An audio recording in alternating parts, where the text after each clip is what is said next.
Hello everyone, welcome to another Toxikk patch overview. Today we'll be covering build V0.92. We're still in the Ginger build.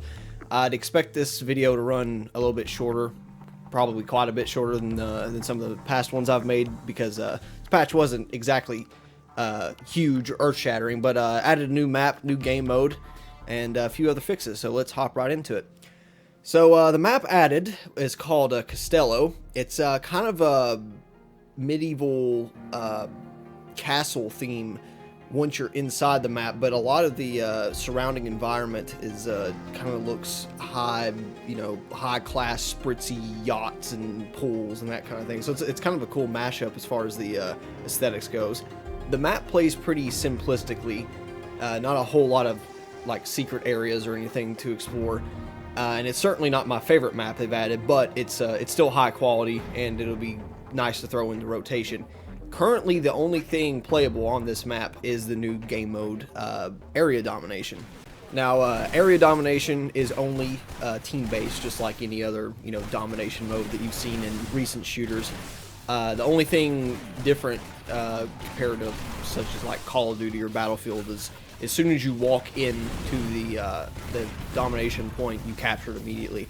So there's a lot of back and forth on capture points, even if there's just like one person there. There's no timed thing, and it definitely doesn't go faster if you have more teammates on a point. So it's pretty fast paced, and it works pretty well on this map. I would really like to see it. I can't wait to see it implemented on some of the other ones, because it certainly will be. Now, like I said, that's the only playable thing on this map right now. I don't know why they couldn't have just, copied and pasted over the other game types, or why that's even the issue to begin with. I don't know why they have to have separate game types for each map, why they can't just, make that a subsection deal. But of course, I'm not a game developer, so I don't know. Maybe they're just testing the map and they just want to see how this game mode plays on this one. So, not a huge deal, but just be warned, that's all you can play right now. I had a couple experiences with this map, more technical than gameplay wise. So this game has a graphics option that makes your HUD, not just your HUD, it makes everything experience chromatic aberration, which is like a film camera lens effect where like light will kind of refract. And it'll split off into all of its different wavelengths, and it'll look just really like that. I have no other way to describe it than what you see. In all the other maps, I can play with it on. I like the aesthetic with it. Even like Batman Arkham Knight had it as the other game I can think of that's done it recently. And it looked pretty good. It looks, like with film grain and all that shit turned on, it looks okay for what the aesthetic's trying to go for. For whatever reason on this map, it's a little too much. It's like looking at an old shitty like 3D holographic comic book or something without the glasses on. That's the only thing I can like describe it as, because with my current field of view at 100 and something, it's beyond distracting. It was nauseating at some points with that combined with the motion blur. So I had to turn it off, and unfortunately it doesn't apply until you get into the next match. But without that on, this map looks amazing, just like all the other ones do. And I don't know why it's so wonky on this map, and it works and it looks great on Foundation and the other ones. But that's definitely an issue that needs to be fixed if you actually play with Chromatic Aberration. I think it's called like Acroman some or nothing in the video settings. But regardless, I don't know how they didn't catch that one unless no one actually plays with that setting on. So minor annoyance, but hopefully they'll get that fixed and out of the way. I like playing. I've played the Area Domination with between 8 and 16 players, and I like 5-on-5. Seems to work pretty well with this map. I could see it working really well up to 16 players on some of the bigger maps, such as Artifact, but this seems to play pretty well on the 5v5 range.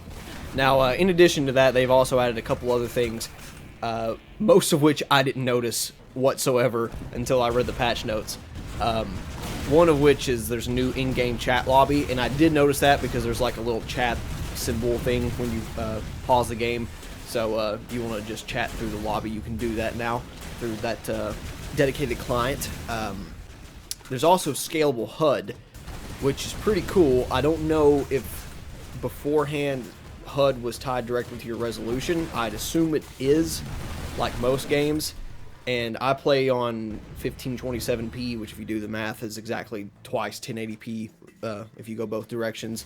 And I never really noticed my HUD was bigger or smaller because of that.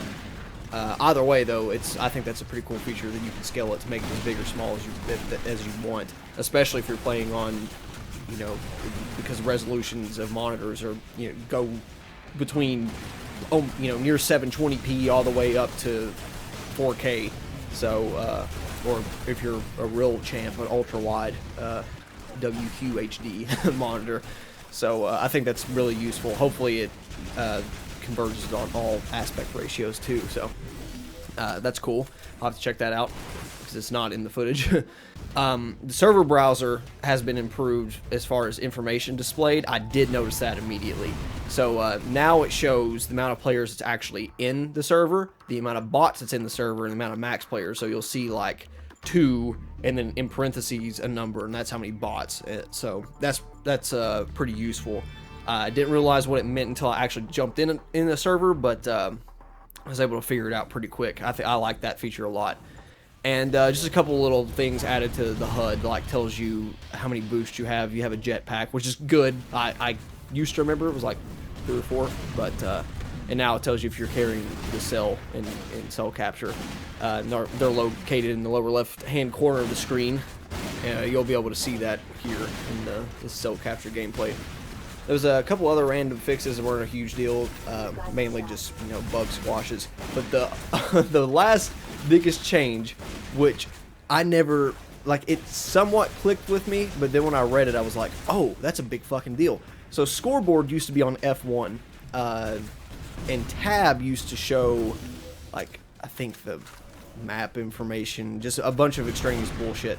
But scoreboard is now tab, and of course, like, I always instinctively hit tab. It takes me like 80 times in this game to tell myself don't hit tab. But then you know, this session I started hitting tab, and it worked, and I was like, something's weird about that. And they changed it from tab to F1. Now I think you would like redo it in keybinds, but they've done that by default, so thank you. I don't know why it took almost a full year to get to it, but whatever. That's fine. At least it's fixed. One gripe I will have, just in these patches in general, that is kind of related to keybinds and stuff. Reactor, do you think just perhaps when you update the game, you could leave our user config files alone? I'm going to start having to just copy my, you know, like user.ini or whatever controls all of this shit, and then backing it up and like repasting it into the game directory whenever these updates happen, because every time there's a small patch like this, not last one though, that was a huge build and it kept everything I needed, but even this patch from 0.9 to 0.92, my graphics options were changed to default. My keybinds were changed to default because I use control for crouch instead of C. So I realized that immediately. For whatever reason, mouse options are the same. I don't understand that. None of that would be a big deal, but they change every time. They change all of my weapon crosshairs, and it takes me like 10 minutes to change it back to the way I wanted to, and I didn't even fuck with it this time because I was like, oh my god. And say there's no hit marker sounds either because of the same reason. So please, I understand if you're like completely overhauling the game, yeah, that's fine. I won't bitch wipe everything, but you're just adding a map, man. Please just keep our user settings so I don't have to do this every time. That would be very appreciated. If you stuck around till now, I want to apologize for how fucking shitty I've been playing this video. Actually, this is like the first thing on keyboard and mouse I've played since late October, I believe. Whenever Halo 5 came out, because all I've played in the past month has been Halo 5 on Xbox One and Fallout 4 on PC, which I also use the Xbox One controller for. So I'm kind of sucking sucking the dick with the keyboard and mouse controls. So apologies for the absolute horrible B-roll this time around. But that's really it. As they said in the last, the first patch for the first Ginger build patch, I should say, all these game modes are going to eventually be cross-map, where you'll be able to play, you know, Bloodlust and Deathmatch game modes on Costello, and you'll be able to play Area Domination on the other ones. I'm sure there's just some testing and stuff going on, so I look forward to Area Domination on the smaller maps and Artifact. And even if they could do like a bigger King of the Hill type thing on the XL maps, I think that'd be really cool. But as always, good job on the patch reactor. There's a couple little hiccups here and there that need fixed visually more than anything. But other than that, it looks absolutely sick, as always. Great aesthetics, great art style, and though not my favorite map, it's certainly a good one to throw in the mix, and I definitely won't pass it up when it comes up in the queue. So that's about it. Thanks for joining us for another Toxikk update video. I'll be back when there's another patch, and hopefully more players that will be consistently on. See you later.